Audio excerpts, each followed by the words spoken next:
नाशिकचे शासक कोकणातले काढू शरद पवारांचे नाव घेते तुम्हाला का लाजू मला काय वाजायचं बघा टाळ्या वाजवा सगळ्यांनी मस्त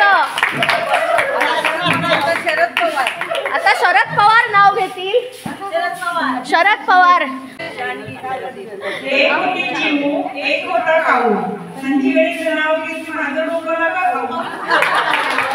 शरद पवार आणि संजीवनी पवार यांना आता कुठे पाठवायचं आपण लग्न झालं